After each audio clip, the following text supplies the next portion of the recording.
ভাই ও দোস্ত, তাহলে কি বললাম? এক নম্বর কথা হলো, যার ভিতরে আল্লাহ তাআলার ভয় আছে সে কখনো গুনাহ করতে পারে না। কথা কি ক্লিয়ারলি বুঝতে পারছেন? যার ভিতরে আল্লাহ তাআলার ভয় আছে সে কখনো গুনাহ করতে পারে না। বোঝার চেষ্টা করবেন কথাগুলো। এক নম্বরে সর্বপ্রথম যে কাজটা আপনাকে করতে হবে, আল্লাহর ভয় অন্তরে ঢুকাইতে হবে। আল্লাহর ভয় যার ভিতরে নেই তার দ্বারাই গুনাহ করা সম্ভব। সকল ক্ষেত্রে আল্লাহ তাআলার ভয় অন্তরে ঢুকাইতে হবে। কথা কি বুঝতে পারছেন? এই জন্য যে কথা বলতেছিলাম, কোনো ওলি আল্লাহর বিরুদ্ধে আমরা নই। যে ওলি মানে না সে হাদিস মানে না। কথা কি বুঝতে পারছেন? আজকে যদি ওলি আল্লাহ না থাকতো, আল্লাহর আশিকি বান্দা যদি না থাকতো, কথা কি বুঝতে পারছেন? আল্লাহর এমনও বান্দা ছিল সারা রাত তাহাজ্জুদে কাটায়া দিত।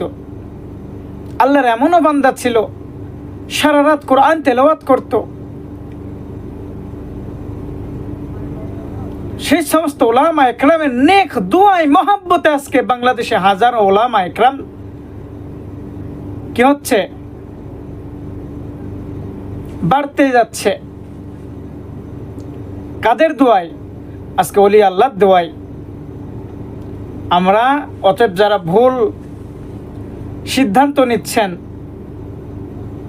যারা আমাদের দোষারোপ করতেছেন, ওলি আল্লাহর দুশমন নয়, আমরা ওলি আল্লাহর পক্ষে আছি।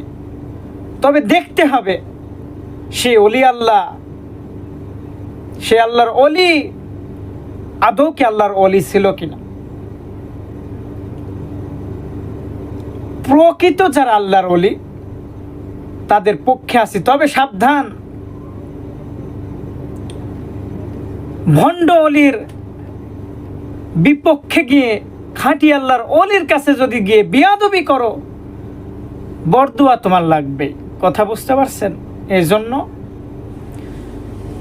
প্রত্যেকটা ওলামা একরামকে মহাব্বত করতে হবে, সকলকে নেক নজরে দেখতে হবে, বাবা মার সঙ্গে ভালো আচরণ করতে হবে, মসজিদে আজান হওয়ার সঙ্গে সঙ্গে নামাজে যাইতে হবে। আপনি নিজে নামাজে যাবেন, অপর ভাইকে ডাক দিবেন, এটার নাম ইসলাম। আপনাকে কেউ গালি দিয়েছে, ধৈর্য ধারণ করেন। আপনাকে কেউ থাপ্পড় মেরেছে, ধৈর্য ধারণ করেন। কথা কি বুঝতে পারছেন? এটা হলো আল্লাহ রসুলের আদর্শ।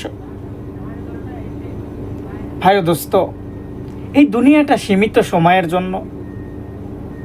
কথা ক্লিয়ারলি বুঝতে পারছেন? এই দুনিয়াটা সীমিত সময়ের জন্য আল্লাহ তাআলা আমাদেরকে পাঠাইছেন। এখন আসি, হয়তো কালকে চলে যাব। এমন করে এক পর্যায়ে পর্যায়ে সকলেই দুনিয়া ছেড়ে চলে যাইতেছে। কেউ দুনিয়াতে বাঁচতে আসে নাই। এজন্য আমাদেরকে আল্লাহর ভয় অন্তরে ঢুকাইতে হবে। মৃত্যুর কথা চিন্তা করতে হবে। ওই অন্ধকার কবরে কেমনে থাকবেন চিন্তা করতে হবে। এই চিন্তা ফিকির যদি আপনার ভিতরে থাকে, আপনি তো গুনাহ করতে পারবেন না, আপনি মিথ্যা কথা বলতে পারবেন না, সুদ খাইতে পারবেন না, ঘুষ খাইতে পারবেন না, হারাম পথে চলতে পারবেন না। আল্লাহর ভয় যদি আপনার অন্তরে থাকে, মা বাবাকে বৃদ্ধাশ্রমে আপনি পাঠাইতে পারবেন না, এতিমের হক নষ্ট করতে পারবেন না, ওলামা একরামের সাথে বিরোধিতা করতে পারবেন না। আজকে এগুলো করতেছেন কেন? কারণ এক নম্বর, আল্লাহ তাআলার ভয় আপনার অন্তরে নাই। আল্লাহ তাআলার ভয় যদি আপনার অন্তরে থাকতো, আপনার দ্বারাই গুনাহ করা কখনোই সম্ভব হতো না।